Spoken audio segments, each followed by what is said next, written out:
Бұл негізі MLM бизнесті айтатын болсақ, MLM бизнестің маңыздысы не? Бұл бизнеспен айналысатын адам қандай қаупі бар деп сұрақ қойса, қараңыздар. MLM бизнеспен айналысқан адамның қандай қаупі бар? Бұл адам, қараңыздар, бұл Бұхтияровтың айтқаны. Яғни мен өзімде сол нәрсені түсінді, сіздер де түсінген адамдар осы жерде отыр, Санева компаниясына. Бұл адам дейді, қаржысын дұрыстайды, күнделікті шаршаған өмірінен құтылады, өзіне сенімдірек болады, әлемді көреді, жаңа достар табады, және басқаларға өмірін жақсартуға көмектеседі. Және қараңыздар, MLM бизнеспен айналысатындар қандай қауіп, қандай өздеріңізден сіздер тәуекелге барыңыздар, қараңыздар. Сіздер не жоғалттыңыздар MLM бизнес бастаған кезде? Не жоғалттың дегенде сіздер қараңыздар, күнделікті шаршаған өміріңізден құтылдыңыздар, қаржылай жетіспеушіліктен құтылдыңыздар. Сонымен қатар сіздер адамдар өз мақсаттарыңызды орындай бастадыңыздар, өз сыйлықтарыңызды ала бастадыңыздар, және де өз айналаңызда адамдарға көмектесе бастадыңыздар.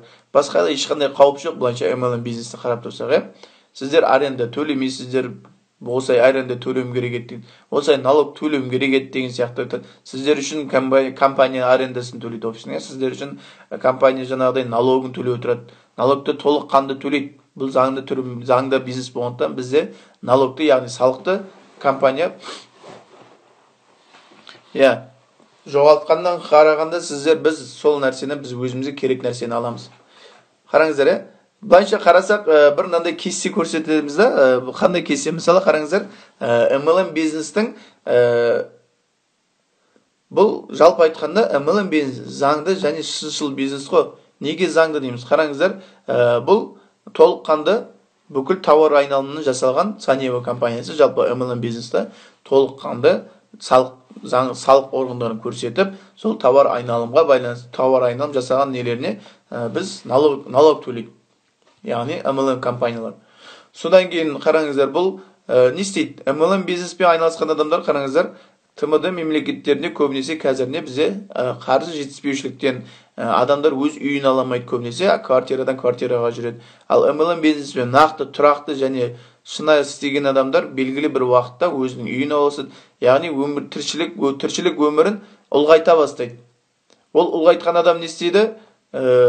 Бизнес аша бастайды. Кейіннен, мысалы, өзінің ұнайтын нәрсесімен айналысып, бизнес аша бастайды. Ол бизнес ашқандай, оны істейді, мемлекетке салық төлейді, былайша қарасақ. Екіншіден қараңыздар, біз бұл компанияда, мысалға, MLM бизнес компаниялар көбінесе денсаулыққа арналған табиғи өнімдермен көбінесе, яғни нақтырақ айтқанда, Санева компаниясының өнімдерін пайдаланған адамдар өзінің денсаулығын жақсартады және өмір сүру ұзақтылығын ұзартады. Былайша қарасақ, денсаулығын, мемлекеттің адамдарының денсаулығын жақсартқан кезде қараңыздар, денсаулығы жақсартқан адам күш қуаты көп болды, күш қуаты көп болған адам жұмысын жақсы істейді. Былайша қарап тұрса, мемлекеттік тұрғыда неге заңды деп жатырмыз. Және адал және шыншыл. Бұл жерде ешкімді алдамайды. Неге адал және шыншыл дейміз? Көбінесе қараңыздар, финансовый пирамида мен MLM бизнестің айырмашылығы, финансовый пирамидада ақшадан ақша жасайды. Ал MLM бизнесте бұл жерде тауар айналым бар, тауары және әшін тауар емес, бұл жерде нәтижелі, жоғары сапалы тауарлар. Сол тауар айналымнан бұл өнімдер сатылғанда компания белгілі бір пайыздық мөлшерде зарплата береді. Соның көрінісі қараңыздар, сіздердің істеп жатқан табысыңыз, сіздің табысыңыз өскен сайын қандай нәтиже беріп? Қараңыздар, біріншіден сіздер компания тіркеліп өнім алдыңыздар, компания тіркеліп өнім алғаннан кейін, нақтырақ айтқанда Санева компаниясын айтайық, қараңыздар, таблица ретінде көрсетейін сіздерге. Сіздің табысыңыз бір жағынан, екіншіден сол табыстан қандай нәтиже шығады. Қараңыздар, сіздер Санева компаниясы тіркелгеніңізде 40 мың деген тіркелесіз, сіз өнімді сатасыз ғой біреуге. Яғни сіз өзіңіз пайдаланғанын айтады компания. Сен өзің ғана пайдаланып қойма, басқаларға ұсынып, осы бизнес компанияға бизнесті ұсын дейді. Сіз компанияға басқа біреулерге бизнес ұсынасыз, сізде 40 мың теңгеден қарап, бірінші табыс деге, сіз 40 мың теңге бір адам тіркеліңіз, сол 40 мың теңгенің 8 мың теңге сіздің табысыңыз. А бұл табыстың нәтижесі не?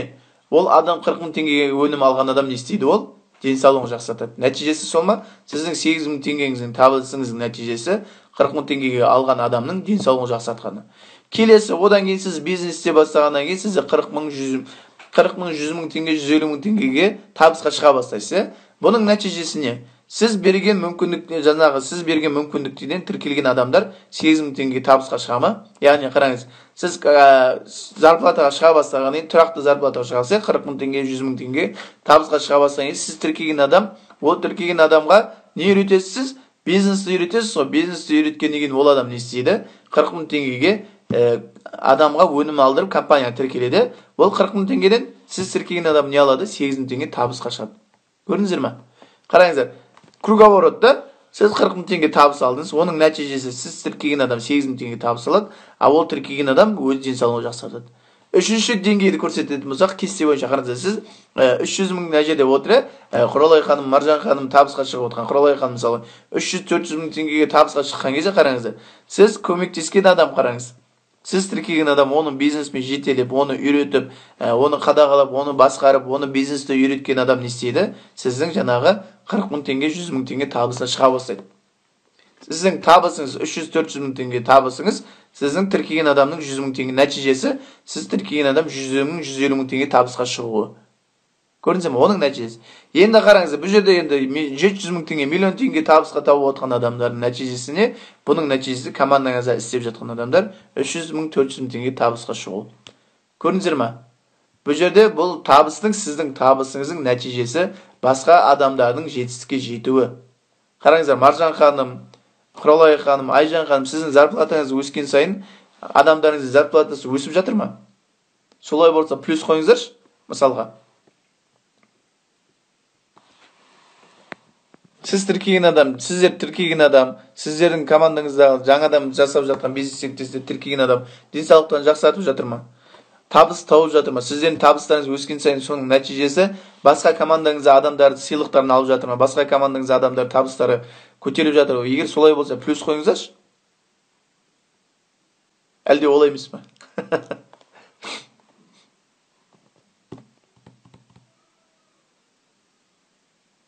Сіздердің табыстарыңыз өткен сайын командаңыздың нәтижесі, командаңыздағы сіздердің тұтынушылардың нәтижесі өсе ме?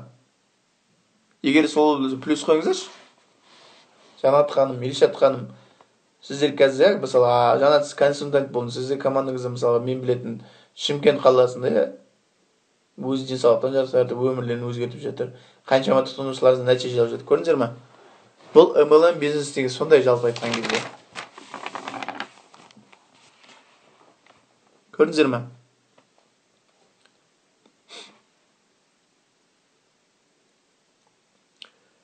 MLM бизнес бұл игілікті бизнес. Яғни қараңыздар, MLM бизнес игілікті бизнес дегеніміз неге? MLM бизнес заңды және көпшілікке пайдасын тигізетін бизнес. Адамдар неге қорқады бұндай бизнестен, мен түсінбеймін шынымды айтсам. MLM бизнесті қараңыздар, пайдасы бар ма? Пайдасы бар. Адам денсаулығын жақсартылып жатыр ма? Жақсартылып жатыр. Табысқа жетіп, өз армандарын орындап жатыр ма? Орындап жатыр, сыйлықтарын алып жатып, көңіл күй сыйлап жатыр ма? Көңіл күй сыйлап жатыр. Қараңыздар, екіншіден қараңыздар, бұл бизнеспен айналысатын адамдардың ары таза. Неге ары таза? Қараңыздар, себебі бұл адамдар өз мақсаттарына жету үшін басқа біреулерді пайдаланбайсыздар. Сіздер мысалы қараңыздар, қанша мен былтырдан бастап келдім ғой, енді бұл Санева компаниясына. Қарап жатсақ, сіздер келген адамға жан дүниеңізбен бүкіл ол адамның ақшасын алып қалу мақсатында емес, сіздер ол адам жақсы болсын деп, денсаулығы жақсартсын деп, бизнес бастап бір мақсатын, арманын орындасын деп, жан дүниеңізбен оған жанашыр болып сөйтіп айтасыздар, оны қадағалайсыздар. Кімге керек дейді, былайша қарасақ, түнде жазса жауап береді, Жанат айтады, түнде бірде де жауап беріп Инстаграмға сұрап атады дейді. Маржан ханым, Мария ханым, Күләш ханым сұрайды, таң атпай жүгіріп баратасыздар, Күләш ханым қарап тұрсаңыздар, бұл жерде сол адам болсыншы, сол адам денсаулығын жақсартсыншы, сол адам мақсатына жетсінші деп, сол қараңыздар. Бұл жерде сіздердің артықшылықтарыңыз, сіз басқа адамдарды өз мақсатыңызға жету үшін басқа адамдарды пайдаланбайсыздар.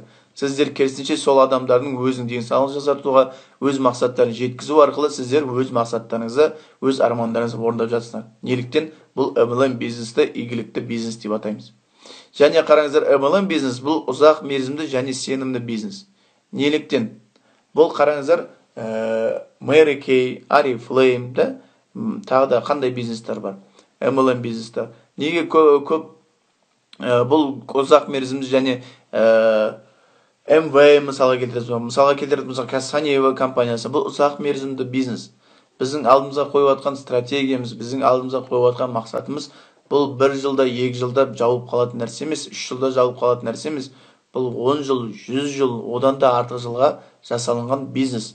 Сондықтан неліктен айырмашылығы неде? Біз бұл компанияда, Санева компаниясында қараңыздар, маркетинг жоспарын ойлап тапқан кезде, маркетинг жоспарын, өнімдерін алып бастаған кезде, біз ойладық ғой, яғни Санева компаниясы президенттері не ойлады? Бұл өнімдері адамдар ұзақ мерзімді пайдалану керек. Және бұл маркетингпен ұзақ мерзімді пайдаланып, жетістікке көпшілік жету керек деген мақсатта, сондай мақсатта ашылды. Яғни бұл тоқтамайды, конвейер айналып кетеді ғой, мысалға. Сол сияқты сондай MLM бизнес бұл ұзақ мерзімді және сенімді бизнес. Сондықтан бұл жерде сіздер, яғни адамдарыңыз, тіркейін деп жатқан адамдарыңызға осыны айтыңыздар. Бұл ұзақ мерзімді бизнес және сенімді бизнес. Бұл MLM бизнеспен айналысқан кезде біз ештеңеден қорықпауымыз керек. Бірдеңе жоғалтып аламыз деп қорықпауымыз керек. Тек жоғалтатынымыз бағана айтты, не айттық? Қорқыныштан қорқынышты жоғалтамыз, қаржылай қорқынышты жоғалтамыз, кедергілерді жоғалтамыз, тек сол ғана жоғалтамыз, басқа еш нәрсені жоғалтпаймыз.